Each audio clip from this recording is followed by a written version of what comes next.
നടരാജ വിഗ്രഹം അത് തേടി 2 സേഡിയമാർ ഇറങ്ങിയിട്ടുണ്ട്. തൽക്കാലത്തേക്ക് ഞാൻ ഒളിവിൽ പോവുകയാണ്. ബോസും ഒന്ന് ഒളിവിൽ പോകുന്നതാണ് നല്ലത്. അവർ വരട്ടെ. ഇന്നവർ ജീവനോട് തിരിച്ചു പോകുന്നു. നമുക്കൊന്ന് നോക്കാം.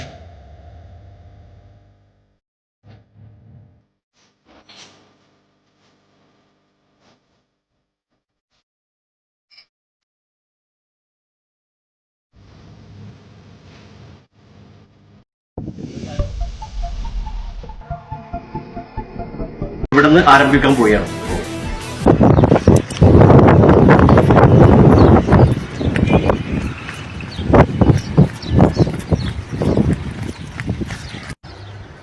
ഹലോ, എന്തല്ല സുഖല്ലേ സാറേ? നമ്മളെ അവിടെ ആരെ പിന്തുടരുന്നുണ്ട്. എനിക്ക് പേടിയാ. ആരും നമ്മളെ ബാക്കിൽ പിന്തുടരുന്നുണ്ട്. ആരാ സമീർ? ആരെന്നറിയില്ല. പിന്നെ എന്തിനു പേടിക്കുന്നു? ഞാനല്ലേ കൂടെ. ഒന്നും പ്രശ്നമില്ല, ഞാൻ നോക്കിക്കോളാം.